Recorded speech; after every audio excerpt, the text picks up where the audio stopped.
안녕하세요. 반갑습니다, 여러분. 닥터 부메랑입니다. 잘 지내셨나요? 아마 제 유튜브를 보시는 분들 중에는 현재로서는 제가 키워드를 뭐 우울증이나 불안장애, 뭐 공황장애 이런 걸 많이 치기 때문에 그런 증상으로 좀 힘들어하시는 분들이 호기심을 갖고 많이 보시는 것 같습니다. 그래서 오늘은 우울증, 불안장애 이 두 가지에 대해서 좀 얘기해보고 그런 증세로 좀 힘들어하시는 분들에게 제가 지금 떠오르는 간단한 메시지를 전해볼까 합니다. 경험을 해보신 분들은 아마 알 거예요. 그러니까 경험해보신 분들, 뭐 정신질환, 소위 말하는 우울증이나 불안장애, 그리고 이제 그 소위 말하는 그 정신질환, 우울증, 불안장애 이런 게 사실 경험해보시는 분들은 알겠지만 이게 이렇게 뭐랄까 줄자로 쫙 자르듯이 이렇게 깨끗하게 구분되는 건 또 아니에요. 그러니까 쉽게 말하면은 불안장애랑 우울증을 보통 같이 경험하는 경우가 많고요. 예를 들면 그 외에 뭐 공황장애나 뭐 강박증 이런 것들 뭐 두세 개가 같이 이렇게 올 때가 많아요. 그러니까 이제 대부분의 정신질환들은 비슷한 성격의 그런 질환들은 오버랩되는 부분이 많아요. 그러니까 예를 들어서 우울증이나 불안장애 같은 경우는 이제 그 사람의 어떤 기분을 다운시키고 자신감도 다운시키고 에너지도 다운시키고 걱정, 근심, 불안한 뭐 마음으로 굉장히 지치게 만들고 이런 또 공통점이 있죠.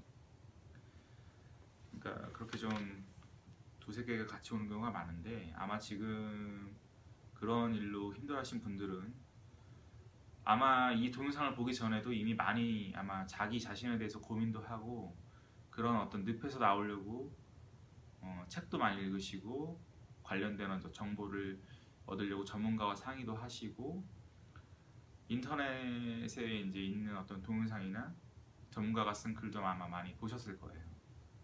그렇게 해서 아마 도움도 어느 정도 받으셨을 테고. 근데 계속 좀 원하는 만큼 쉽게 이게 좀 나아지지가 않고 이렇게 계속 뭐 1년, 2년, 3년 그 이상 시간이 가면서 질환이 좋아지지가 않으면 좀 지치게 되죠. 네, 좀 이렇게 자신감도 떨어지고 점점 사회생활이나 어떤 인간관계에 있어서도 조금 제약을 받죠. 그래서 나는 원래 이런 사람이 아닌데 더 예를 들어서 회사에서 일을 하는 경우는 더 일을 잘할 수 있는데 내가 좀 이런 증세만 좀 완화가 된다면 훨씬 일을 잘할 수 있는데 손해 보는 느낌도 들 거고요. 뭐 이성 교제를 한다거나 아니면 뭐 친구들하고 어울릴 때 또 조금 어떤 불이익 같은 게 있죠. 그러니까 좀 억울하죠, 마음이 많이. 예를 들어서 외로운 마음에 뭐 소개팅을 시켜줄 때가 있잖아요. 친구들이 너 좀 이제 힘내고 뭐 좀 활력 있게 다시 열심히 살아봐. 그래서 어떤 응원하는 그런 뜻에서 이제 어떤 뭐 여자 친구, 남자 친구를 이렇게 만들라는 의도로 이렇게 좀 소개팅을 해주잖아요. 근데 어때요? 나가면은 우울증이나 불안장애로 고생하는 분들은 대부분 일단 표정이 별로 안 좋잖아요. 그리고 뭐 좀 기분이 좋아야 말을 하고 뭐 이렇게 상대방 앞에서 좀 자신 있게 하는데 그렇게 하기가 좀 어려울 때가 많죠. 그러니까 좀 상대 그 이성한테도 어떤 뭐랄까 저평가되죠. 나는 알고 보면 더 좋은 매력이 많은 또 어떤 장점이 많은 사람인데 이 사람이 볼 땐 첫인상이 벌써 좀 너무 뭐 어둡고 뭐 차갑고 이러니까 조금 오해를 받죠. 그러니까 좀 계속 그런 악순환이 되죠. 그래서 아마 빨리 그런 어떤 증상에서 탈출하고 다시 예전과 같은 삶을 사는 게 아마 목표인 경우가 많을 거예요. 그래서 아마 굉장히 발버둥 치죠. 뭐 약도 드셔보신 분들 계실 테고 또 나는 왜 이렇게 됐을까 하면서 그런 질문도 많이 던졌을 거예요. 근데 이미 그렇게 어떤 그러니까 why, 왜 나야? 나는 내가 뭘 잘못했길래 이렇게 됐어? 이런 질문을 하는 것 자체가 어떤 마음속에 어떤 그런 증세와 오랫동안 싸우면서 어떤 분노나 어떤 그 화가 많이 쌓여있다는 반증이죠. 근데 뭐 그렇게 해서 뭐 왜라고 아무리 질문을 해도 쉽게 좋은 답변을 얻기가 어려워요. 그래서 설명은 뭐 어떤 정말 현자, 정말 똑똑한 전문가가 거기에 대해서 답을 해줘도 그게 올바른 답일지 아닐지도 확실하지가 않죠. 그래서 굉장히 에너지가 소모되죠. 일단 뭐 우울증의 정의나 증상, 뭐 불안장애의 증상 이런 건 아마 여러분들이 저보다 더 많이 알고 계실 것 같아요. 그래서 저는 오늘은 약간 좀 제 입장에서 이미 여러분이 인터넷이나 뭐 책에서 본 내용이 아닌 그런 내용이 될 수 있을 것 같은 좀 내용을 간략하게 좀 소개해 볼까 합니다.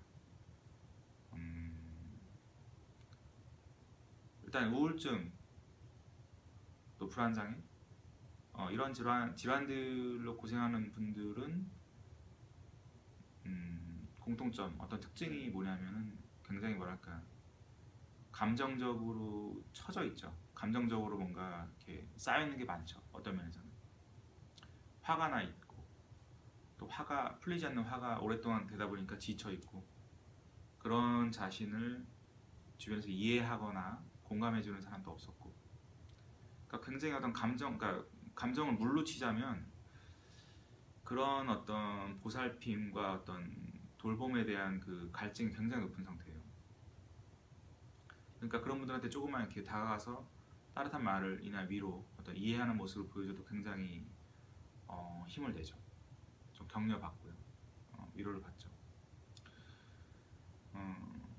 근데 이제 그런 말이 많잖아요. 우울증이나 불안장애는 착한 사람이 많이 걸리는 것 같다. 그 말이 저는 어느 정도 아니 꽤 맞는 말이라고 생각해요. 꽤 많이. 근데 여기서 이제 그러면 착한 게 뭐냐고 또 정의를 해야 되잖아요. 그러니까 제가 여기서 말하는 착한 사람이라는 그 뜻은 물론 뭐 착하다는 것도 정의를 굉장히 다양하게 할 수 있는데 저는 이렇게 하고 싶어요. 그러니까 쉽게 이렇게 자기 생각이나 자기 어떤 사람이나 상황에 대한 자기 태도를 쉽게 이렇게 빨리 이렇게 바꾸는 걸 못하는 사람들. 그러니까 카멜레온처럼 이렇게 막 이런 상황에서 이렇게 하고 저런 상황에서 이렇게 하고 이렇게 좀 빨리빨리 바꾸는 사람이 있는가 하면 그렇게 하는 걸 좀 어려워하는 사람 있잖아요. 그러니까 예를 들어서 이런 거죠. 친구나 어떤 동료, 어떤 A라는 동료나 친구랑 친하게 지냈어요. 지난 한 1, 2년 동안 처음에 알게 돼서 친하게 지냈고 잘 지냈어요. 관계를 잘 맺고. 근데 요즘 들어서 그 A가 좀 하는 행동이나 언행이 좀 뭔가 지금 도를 넘어섰어요. 약간 예전 같지 않아요. 좀 심할 때는 나를 좀 화나게 해요, 솔직히. 그럴 때 착한 사람들은 그동안 내가 A한테 해온 그 어떤 태도나 그 보여준 태도를 쉽게 바꾸지 않죠. 그러니까 못 바꾸는다기보다는 안 바꾸죠. 왜냐면 본인 자체가 그런 모습에 자기 자신의 모습을 별로 안 좋아해요.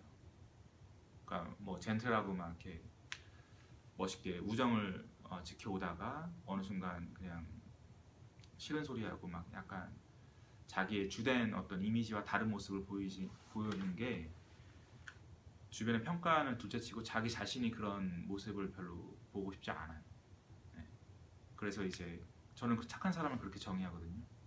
그러니까 그런 자기 자신의 주된 이미지나 성격, 태도를 쉽게 이제 시프팅, 이제 바꾸는 거에 대해서 어떤 불편함을 느끼는 사람들.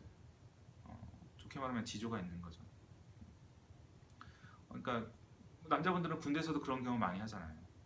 그러니까 1, 2병 때는 많이 혼나고 뭐 힘든 시간 보내는데 어느 정도 계기 불러서 이제 상병 되고 병장 될 때 정말 꾸준하게 성실하고 꾸준하게 좀 젠틀한 모습 보이는 사람들이 있어요. 내무반에 많지는 않지만 반면에 이제 계급에 따라서 그냥 막 정말 이 사람이 이런 사람이었나 싶을 정도로 바뀌는 사람이 있죠.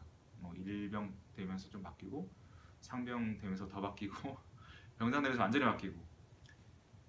그러니까 그런 사람들은 오히려 조금 충격을 좀 흡수를 좀 할 수 있어요, 상황에 대해서. 근데 이제 자기 거를 중요시 여기고 그거를 좀 이제 자기 자신이나 남을 위해서 쉽게 좀 바꾸지 않는 사람들은 그 상황이 자기 그냥 그 스타일을 지켜서 상황이 거기에 대해서 좀 좋게 흘러가면은 좋은 보상이 돼요. 그래서 그런 태도를 더 이제 자긍심을 갖고 지켜가요.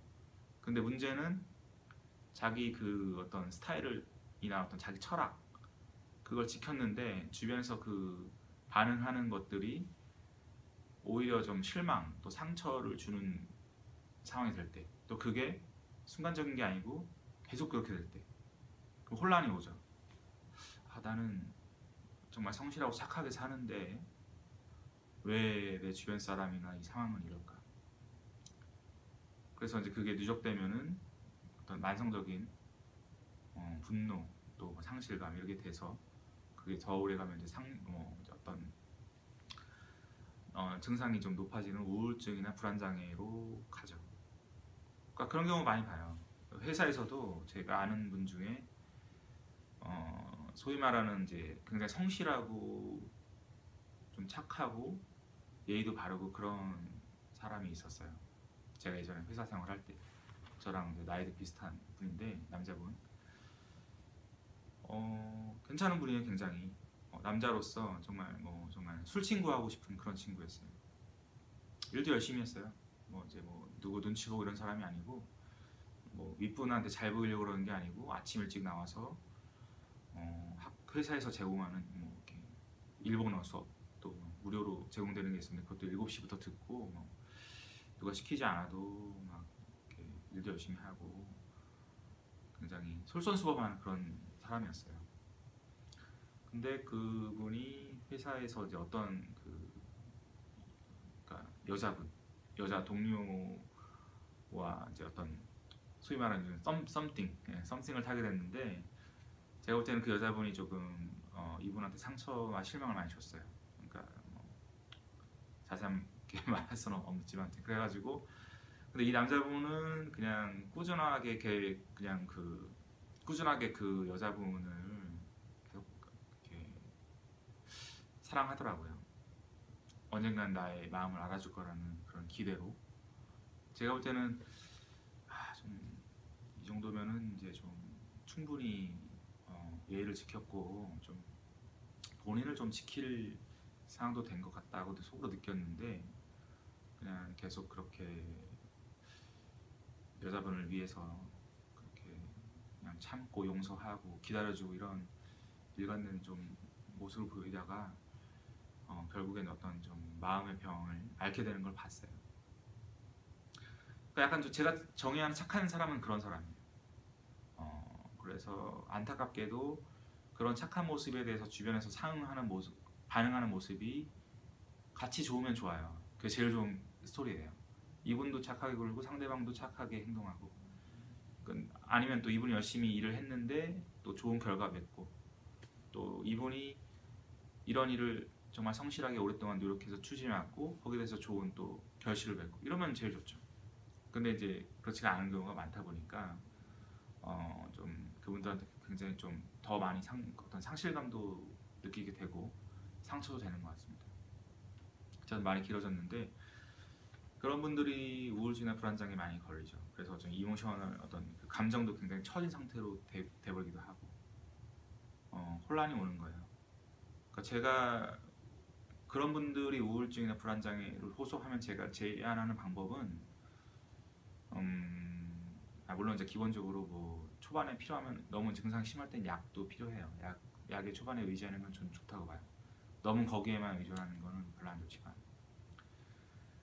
일단 그런 뭐 기본적인 노력, 뭐 상담도 받고 뭐 운동도 할 수 있으면 하고요. 뭐 다 이제 하는데 제가 제안하고 싶은 방법은 어떻게 보면 그런 우울증이나 불안장애 같은 증상으로 고생한다는 의미는 어떻게 보면 그 사람이 이제 좀 뭐랄까 제2의 스테이지로 좀 가는 상황 어떤 그 기회가 됐다고 봐요. 그래서 이제 그동안 가졌던 자기만의 어떤 그 룰이나 태도나 철학이나 가치관을 좀 다시 한번 점검해 볼 타이밍이라고 좀 생각을 합니다. 그래서 어떤 거는 계속 가져가고 어떤 건 조금 조정하고 어떤 거는 조금 버리고 이런 이제 시기라고 봅니다. 그러니까 파괴할 건 파괴, 말이 좀 그런가요? 버릴 건 버리고 지킬 건 지키고 상황에 따라서 좀 해야 될 건 그렇게 좀 분류하고 자기만의 어떤 최적화된 그 전략을 이제 짜는 그 어떤 응급 전화를 받았다고 저는 생각을 해요. 그러니까 우중에 걸렸다는 거는 본인의 그동안 고수해 오던 철학이나 가치관에 대해서 정말 다르게 180도 다르게 어떤 테이블을 바꿔서 생각해 봐야 되는 시간이다. 저는 그렇게 이야기하고 싶습니다. 과감해지셔야 돼요. 그리고 좀 이제 자기의 그렇다고 뭐 이렇게 강팍하고 못되게 굴라는 건 아니에요. 오히려 성품이 그렇지 않은 분이 억지로 막 자기 자신을 지키려고 뭐 그런 의도로 너무 지나치게 막 과격해지고 말도 막 그렇게 과격해지고 막 그러면 그게 오히려 스트레스가 해소되는 게 아니라 오히려 더 역효과가 나요. 그러니까 중요한 건 정말 자기 자신다워지는 게 중요한 거예요. 정말 어떤 부모님이 나에게 알려준 세계관, 가치관, 선생님이 알려준 어떤 철학 이런 것 중에 내가 정말 소화할 수 있는 게 뭔지 나답게 살 수 있게 해주는 게 뭔지 그런 것들은 남기고 그 위에다가 이제 자기 스타일, 자기 철학 이걸 이제 빌드업 해 나가는 거죠. 예. 하지만 세상을 향한 어떤 기본적인 믿음이나 애정은 잃지 않으셨으면 좋겠어요. 예. 그렇게 해가시면서 점차 자기 자신을 좀 이제는 세워 나가세요. 뭐 육체적으로든지 감정적으로든지 정신적으로든지 자기 자신의 편이 돼야 돼요. 어떤 경우에도 물론 뭐 이렇게 잘못 해놓고도 뭐 오리발 내밀고 이런 식으로 자기 편을 하라는 게 아니고 인정할 건 인정하세요. 그냥 잘못한 거는 반성하고 뭐 그러시면 돼요. 근데 이제 아무리 생각해도 내 잘못이 아닌 게 있잖아요. 그런 경우엔 철저하게 자기를 좀 지지하셔야 돼요. 아주 이기적이고 애기처럼 보일 정도로라도 자기 자신의 편이 돼주셔야 돼요. 그렇게 해야만 에너지를 좀 조금씩 충전해 나갈 수 있으세요. 그래서 아마 이런 질문도 하실 거예요. 나는 그래도 아침 일어나면은 힘이 하나도 없고 뭐 만사가 귀찮고 그러면 어떻게 해야 될까요? 당연할 수 있어요. 그러니까 지금 굉장히 이제 어떻게 마음속에 어떤 감정이라는 게 지금 굉장히 무너져 내린 상태잖아요. 근데 그런 사람한테 어떻게 뭐 다시 예전처럼 빨리 뭐 회복하라고 그래요. 요즘 아마 이 사회가 너무나 뭐랄까 에너지가 높은 사람들을 선호하죠. 그러니까 소위 말하는 멘탈이 강한 사람들. 근데 사실 멘탈이 강한다는 게 저는 이제 그게 상대적인 개념이고 일시적인 개념이라고 보는데 저는 대부분의 사람들이 약하다고 봐요. 그러니까 좀 좋은 의미에서 뭐 안 좋은 의미가 아니고 자 시간이 필요해요. 상처가 나면 시간이 필요하고 근데 좀 너무나 주변에서는 재촉을 하잖아요. 빨리 일어나서 달리라고. 나는 지금 아직도 아픈데 그럴 때는 조금 더 쉬셔도 좋다고 봅니다. 근데 이제 쉰다는 게 그냥 누워가지고 뭐 이렇게 그냥 누워 있는다고 해서 힘이 나지 않잖아요. 그럴 때는 자기의 일단 그 기분이 어떤지 한번 그걸 수치화해 보세요. 그러니까 뭐 0부터 100까지. 그러니까 100이 자기 인생에서 가장 에너지가 높았던 순간 그리고 제로가 제일 낮았던 순간이라고 보면 지금 얼마 정도 되는지 아마 10이 안 되는 상황이 많은 거예요. 뭐 5 이하. 그럼 거기서 그냥 목표를 지금 만약에 에너지 레벨이 5다. 그러면 목표를 오늘 힘들면 뭐 이번 주 6이나 7 정도로 올려 보자. 이렇게 목표를 한번 세워보시고 현실적인 좀 목표를 세워요. 현실적인 목표. 예를 들어서 우울증으로 막 맨날 10시 이전에 절대 못 일어나고 밖에도 나가고 싫고 누구도 만나기 싫고 이런 사람한테 뭐 무슨 도서관에 가서 토익 공부를 해서 3달 안에 뭐 점수를 100점 올려라. 이거는 좀 현실적이지가 않죠. 그러니까 현실적인 목표를 세우세요. 예를 들어서 그냥 오늘 나는 인근 공원에 가서 1시간 산책을 하겠다. 이거는 조금 노력하면은 가능할 수 있죠. 아니면은 뭐 나는 오늘 내가 좋아하는 요리를 하나 해 먹고 내 자신에게 편지를 쓰겠다. 뭐 이런 거. 가능한 목표를 세요. 가능한 목표. 철저하게 자기 편이 되주시고 자기의 역사를 돌이켜 보시면서 어떤 자기가 자랑스러웠던 순간의 기분을 한번 떠올려 보시고 그 이미지를 철저히 느껴보세요. 네. 가능한 목표를 그렇게 해서 이제 실현하면 성취감이 생기잖아요. 그 성취감을 계단 삼아서 한 단계씩 나가는 겁니다. 그리고 하나 더 덧붙이자면 가능하다면 물론 이제 누구도 만나기 어려운 그런 분도 계시겠지만 가능하다면 자기를 좀 이해해 줄 수 있는 사람을 한 명만이라도 좀 찾아서 그분한테 좀 의지하세요. 우리가 인간이라고 하잖아요. 인간의 말이 우리가 혼자 살 수 없는 존재라는 뜻이잖아요. 사람이 만약에 적당한 사람이 없으면 뭐 동물도 좋습니다. 자기가 좋아하는 애완견, 뭐 고양이. 그래서 좀 혼자 있기보다는 그 사람 뭐 친한 친구 한 명 있다면 그냥 만나서 아무 말 없이 그냥 뭐 공원에 앉아 있다만 오셔도 좋아요. 그런 어떤 존재, 내 옆에 있는 존재만이라도 있으면 그 존재가 큰 힘이 될 겁니다. 네. 그리고 하나만 더 마지막으로 추가하자면 우울하고 좀 지쳐있고 불안한 현재 자신의 모습을 너무 안 좋게 보진 마세요. 그냥 이런 감정도 사람이 가질 수 있는 건강한 감정 중에 하나입니다. 항상 기쁠 수는 없잖아요. 사람이. 그러니까 그런 모습도 인정해 주시고 받아들여 주세요. 하나의 인간으로서 가질 수 있는 경험이라고 생각하시고요. 그래서 사람이 지금까지 열심히 또 이제 살아오신 것처럼 사람으로서 앞으로도 살아갈 날도 많으시고 또 해야 될 일도 있고 즐길 일도 많고 그렇잖아요. 그 우울의 어떤 늪에 빠진 그 계기가 있었던 것처럼 앞으로 거기에서 그래서 여러분의 그런 모든 다양한 감정을 다 받아들이세요. 그럴 때 균형 잡힌 감정을 좀 잘 다루실 때 보다 건강하게 일보 전진할 수 있을 겁니다. 예, 여러분 힘내시고요. 여러분 앞에 밝고 또 희망찬 날이 하루빨리 다가오기를 바라면서 여기서 마치겠습니다. 늘 건강하시고요. 다음에 또 인사드리겠습니다. 감사합니다.